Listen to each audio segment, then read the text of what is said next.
बिस्मिल्लाहिर्रहमानिर्रहीम। अस्सलामुअलैकुम। मैं हूं उबैद भट्टी और आप देख रहे हैं डेली न्यूज़ टीवी। नाज़रीन, इस वीडियो में हम एक अहम तरीन टॉपिक पे बात करेंगे जो कि आजकल एक वर्ड ऑफ माउथ बना हुआ है। हर शख्स की ज़ुबान पर आप सुन रहे हैं कि इर्तगरल एक ड्रामा है, तुर्की का एक सीज़न है, टीवी सीरीज़ आप कह सकते हैं। वो बहुत पॉपुलर हो रहा है और लोग उसके ऊपर जो है वो हर तरह की डिस्कशन कर रहे हैं। कोई तनकीद कर रहा है, कोई तारीफ़ कर रहा है और कोई उसके फ़ज़ाइल बयान कर रहा है, कोई उसके नुकसानात बयान कर रहा है। तो इसके अलावा कुछ लोग जो है इसका जो तहकीकी मवाद है उसके हवाले से भी काम कर रहे हैं कि तारीख़ के अंदर इर्तगल के हवाले से या इर्तगरल इसको कहते हैं, इसके हवाले से कोई मुस्तनद सबूत मौजूद हैं कि नहीं हैं। तो मैंने भी इस पर थोड़ी सी रिसर्च की है, तो मैं वो हक़ाइक़ आपसे शेयर करना चाहूँगा। लेकिन उससे पहले आपसे गुजारिश है कि अगर आपको करंट अफेयर्स, हालात हाज़रा के मुतल्लिका जो भी मामलात होते हैं, ख़बरें होती हैं, उनसे कोई इंटरेस्ट है तो हमारे चैनल को लाइक कीजिए, सब्सक्राइब कीजिए और वीडियो को शेयर कीजिए। अच्छा, सबसे पहले हम बात करते हैं इर्तगरल से मुतल्लिक कि कुछ लोग इसको इर्तगल कहते हैं, जबकि जो टर्किश नेम है वो इसको दिरिलिस इर्तगरल कहते हैं, जिसको इंग्लिश में रिसरेक्शन ऑफ इर्तगरल कहा जाता है। यानी इर्तगरल जो शख्सियत थी, जो एक शख्स था, उसका दोबारा से ज़िंदा होना। तो इस पे ये ड्रामा जो है 2014 के अंदर स्टार्ट हुआ था। तुर्की का टीवी है TRT1, उन्होंने बेसिकली ये प्रोड्यूस किया और इसको जो है नशर किया। इसकी टोटल इसके 5 सीज़न हैं, जबकि इसके जो टोटल एपिसोड हैं वो 179 हैं। एक एपिसोड जो है वो तकरीबन 115 मिनट से लेके 125 से 130 मिनट के दरमियान बनती है। यानी कि काफ़ी लंबा ये एक सीज़न है जो कि 2019 मई के अंदर आके ख़त्म हुआ था। और इसके बाद जो इर्तगरल के जो बेटे थे, उस्मान अव्वल जिनको कहते हैं, वैसे तो वो उनके तीसरे बेटे थे, जिनके नाम पे खिलाफत उस्मानिया जो बनी या उसके वो बानी थे, तो आजकल जो है वो उनके ऊपर सीज़न चल रहा है उस्मान 1 के नाम से। अच्छा, इसमें दूसरी स्टैटिस्टिक्स जो हैं, वो जो हक़ाइक़ हैं, मैं आपके साथ शेयर करता हूँ कि IMDb जो एक आलमी वेबसाइट है जो रेटिंग्स देती है टीवी सीरीज़ और फिल्मों के हवाले से, तो उसके ऊपर इर्तगरल की 7.7 जो है वो रेटिंग है। जबकि गूगल के ऊपर जो यूज़र रेटिंग इसकी आ रही है वो 95% है, जबकि फ़ेसबुक पे जो इसकी रेटिंग है वो 5 आउट ऑफ 5 है। यानी फ़ेसबुक जो है उस पर इसकी 100% आप कह सकते हैं कि 5 आउट ऑफ 5, लेकिन IMDb पे 7.7 और जो गूगल है उस पर 95% जो है वो इसकी रेटिंग है।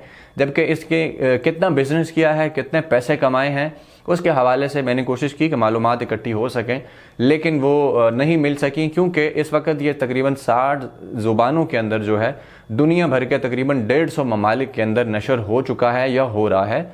और कुछ ममालिक हैं जिन्होंने इस पर पाबंदी भी लगाई हुई है, जैसे कि गल्फ़ की कुछ स्टेट्स हैं। इसके बारे में हम आगे आपको बताएंगे।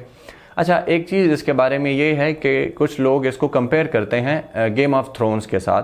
गेम ऑफ थ्रोन्स बेसिकली एक मगरबी टीवी सीरीज़ ड्रामा था। उसका जो जॉनर था वो भी फिक्शन और वॉर और हिस्ट्री था, और इस तरह जो इर्तगरल है इसका भी वॉर, फिक्शन और हिस्ट्री है। लेकिन जो गेम ऑफ थ्रोन्स है उसकी जो रेटिंग है वो 9.3 है IMDb पे और 93% है गूगल के ऊपर।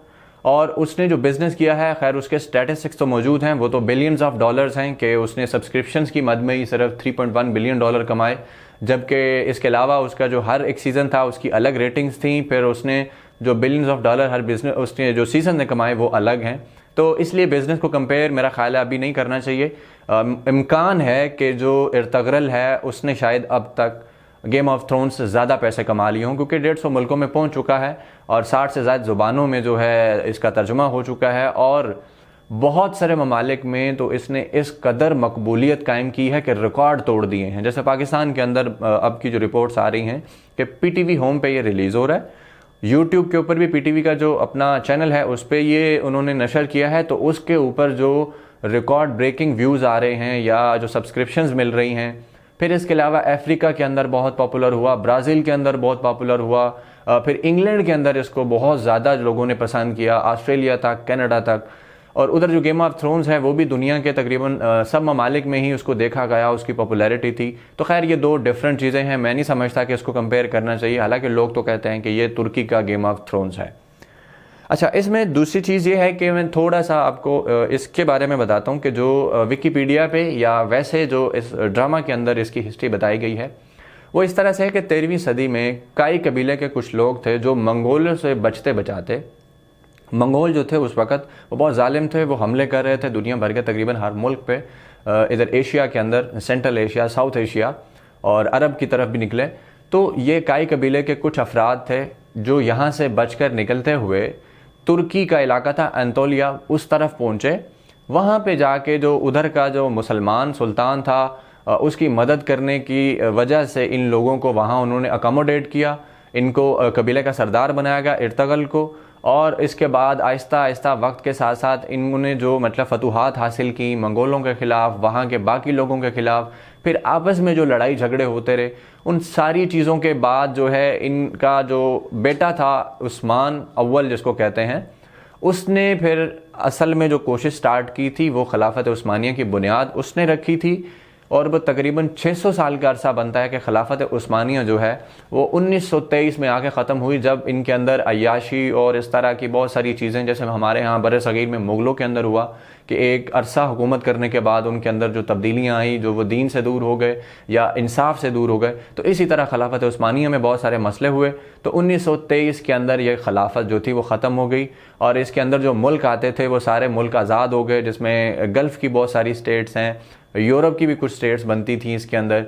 और कुछ मुआहदे हुए थे तुर्की के साथ, उस वक़्त की जो वर्ल्ड वार 1 में जो इत्तेहादी थे उन्होंने मुआहदे किए थे कि तुर्की जो है वो कौन कौन से कारोबार नहीं कर सकता, मुल्क में से तेल नहीं निकाल सकता, उसके अलावा जो समंदर था उसमें से कुछ टैक्स नहीं ले सकता था, और उसके अलावा खिलाफत के ऊपर तो बात ही नहीं हो सकती थी। ज़ुबान भी तब्दील हो गई कि अरबी नहीं इस्तेमाल होगी और बहुत सारी पाबंदियाँ उन पर लग गई थी।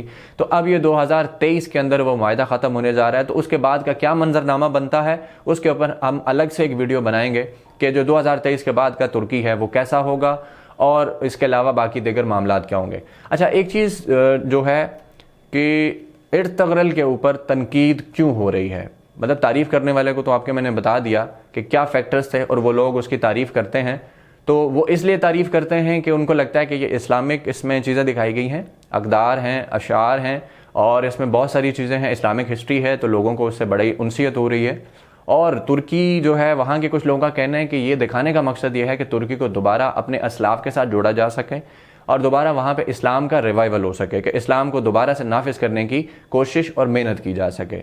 जो तैयब उर्दवान है उनकी शनाख्त भी यही है कि वो इस्लाम के लिए काम कर रहे हैं और इस वक्त दुनिया में जो आलमी मंजरनामा है उस पर भी तुर्की की एक बहुत वैल्यू है। वो मुसलमान मुल्कों के साथ खड़े होते हैं, बात करते हैं, असलाफ का जिक्र करते हैं, हवाले देते हैं।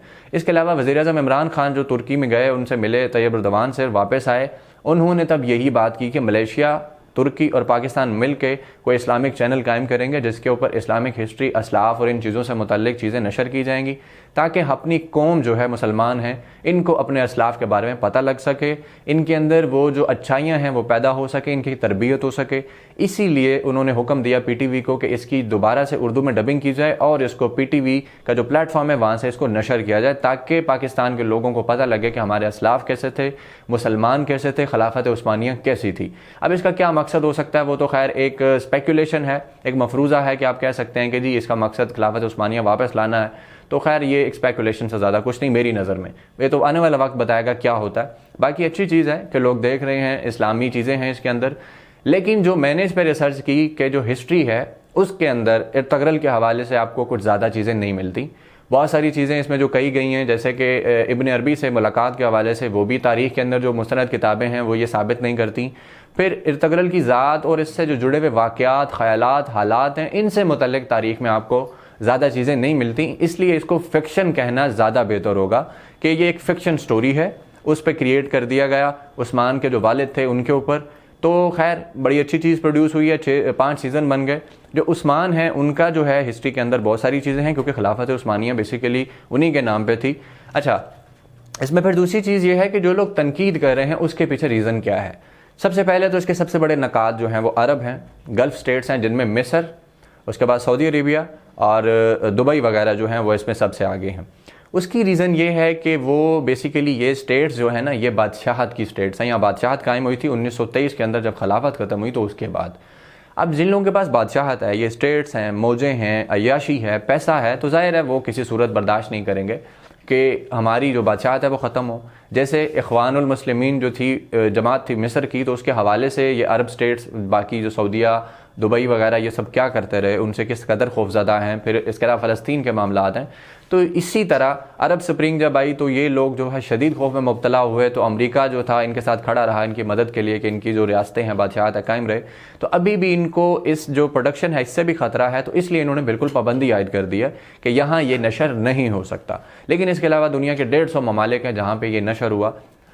इन 3 ममालिक के अलावा बहुत सारे लोग हैं जो इसके ऊपर तनकीद कर रहे हैं। वो शायद इससे खौफज़दा हैं, उसी वजह से जो बात तुर्की करता है या दीगर मुसलमान करते हैं कि शायद इर्तगरल की वजह से लोगों के अंदर इस्लाम से मोहब्बत, इस्लामी अशार से मोहब्बत और जो तारीख़ है, मुसलमानों के अपनी रिवायात हैं, उनसे मोहब्बत पैदा हो कि इनके लिए वो ख़तरा न बने। पाकिस्तान के लिबरल ख़ास तौर पर इस पर तनकीद कर रहे हैं। अब मुझे ये समझ नहीं आती कि वो इस पर तनकीद क्यों कर रहे हैं, इसलिए कि ये एक इस्लामी चीज़ें पोर्ट्रे कर रहा है। हालांकि मैं समझता हूँ कि नेटफ्लिक्स के ऊपर यह दस्तयाब है और उसके ऊपर शायद ही कोई सीज़न ऐसा हो इस इर्तगरल के अलावा कि जिसको कोई फैमिली इकट्ठी बैठ के देख सके। कोई सीज़न और ऐसा नहीं, कोई फिल्म शायद ऐसी नहीं है जिसको लोग फैमिली के साथ इकट्ठे बैठ के देख सके सिवाय इर्तगरल के, क्योंकि इसके अंदर ऐसे कोई सीन नहीं है जो ऑब्सेनिटी हो, जिसको आप कह सकें कि फहाशी के ज़मरे में आता हो। तो इसमें इस्लाम के पोर्ट्रेल हैं, फिर इसमें बहुत ज़बरदस्त चीज़ें हैं। वो जो मोहम्मद रसूलुल्लाह सल्लल्लाहु अलैहि वसल्लम के लिए मोहब्बत का एक अंदाज़ है कि जब भी दरूद आता है, नाम आता है, तो सीने पे यूं करके हाथ रखते हैं। फिर इसके अलावा और दीगर चीज़ें हैं। अब जो लिबरल हैं पाकिस्तानी, सूडो लिबरल्स मैं उन्हें कहता हूँ, खूनी लिबरल, उनको इनसे मसला हो रहा है। तो उनसे सवाल ये बनता है कि आपको इससे क्यों मसला है, जबकि नेटफ्लिक्स पे पड़ी हुई जो गेम ऑफ थ्रोन्स है, द फैमिली मैन है, फिर इसके अलावा मनी हाइस्ट है, इसके अलावा और बहुत सारे अनगिनत सीज़न ऐसे हैं जिनके अंदर ऑब्सेनिटी है, फहाशी है, गंदे सीन्स हैं, इसके अलावा मतलब और बहुत सारी ऐसी चीज़ें हैं जो काबिल एतराज़ हैं। तो वो देखी जा सकती हैं। वो एक जो फ्रीडम ऑफ स्पीच है या एक हक होता है लोगों का कि आप देखें, आप उसकी तारीफ़ भी करते हैं कि जी ये तो वेस्टर्न चीज़ें लोग देख रहे हैं, ब्रॉड माइंडेड हैं, तो ये अच्छी चीज़ है। लेकिन इर्तगरल देख रहे हैं तो उस पर आपको तकलीफ़ हो रही है कि जी इससे कोई इस्लाम वापस नहीं आएगा, इससे कुछ नहीं होगा, ये लोगों को बेवकूफ़ बनाया जा रहा है। तो भाई आपको क्या तकलीफ़ है, आपको क्या मसला है एक्चुअली? आप लोगों को क्यों नहीं हक देते कि उनकी मर्ज़ी है वो गेम ऑफ थ्रोन्स देखें या उनकी मर्ज़ी है वो इर्तगरल देखें? आपको जब उस तरफ मसला नहीं होता, आप लोगों को रिकमेंड कर रहे होते हैं, उस पर आपके पूरे पूरे आर्टिकल्स होते हैं कि गेम ऑफ थ्रोन्स देखें, फ़लाँ देखें, फ़लाँ देखें, फ़लाँ देखें, उसमें ये है, उसमें वो है, इसमें ऐसा है, वैसा है। तो इर्तगरल पे आपको क्या तकलीफ़ है? अब देखने दें लोगों को, उनको पसंद है, जो इस्लाम से मोहब्बत करते हैं उनको देखने दें। आप बिला वजह इस पर एतराज़ करके फिर ये साबित करते हैं कि आप वाकई खूनी लिबरल हैं, कि आप जो हैं आपको इस्लाम और इससे जुड़ी हुई चीज़ों से मसला है। सबसे बड़ी बात, इन लोगों को मसला इसलिए है क्योंकि इमरान खान ने कह दिया है कि इर्तगरल जो है उसको पाकिस्तान टेलीविज़न दिखाए। इमरान खान से जो चीज़ जुड़ेगी उससे पाकिस्तान के अंदर जो सियासी लोग हैं, जो लिबरल लोग हैं, जो खूनी लिबरल हैं, जो सेकुलर बनने की कोशिश करते हैं, उनको बिला वजह खुदा वास्ते का बहर होगा। जैसे तारिक जमील साहब का वाक़या सबसे बड़ा एक एग्जाम्पल है कि तारिक जमील जब तक इमरान खान के साथ नहीं थे बहुत अच्छे थे, हर किसी के लिए काबिल कबूल थे। जब से इमरान खान के करीब हुए उनके खिलाफ गालम गलोच और एक पूरी कंपेन और मीडिया तक उनके खिलाफ हो गया। और बहुत सारे ऐसे एग्जाम्पल्स हैं कि इमरान खान के साथ जो भी खड़ा हुआ, जो चीज़ एसोसिएट हुई, उसके खिलाफ सारे लोग मिलजुल के बाजमात होकर खड़े हो गए, तनकीद की, नफरत पैदा की, उसको बुरा भला कहा। तो इर्तगरल को बुरा भला कहने की सबसे बड़ी वजह पाकिस्तान के अंदर वो यही है कि इमरान खान ने इसकी तारीफ़ क्यों की और PTV पे इसको रिलीज़ करने का क्यों कहा। तो नाज़रीन ये थे वो हक़ाइक़। इसके अलावा जो आप चीज़ें आपके पास हों वो आप हमसे शेयर कर सकते हैं, सवाल हो तो वो पूछ सकते हैं, हम किसी और वीडियो में आपको इस बारे में जवाब देंगे। उबैद भट्टी को इजाज़त दीजिए, अल्लाह हाफ़िज़।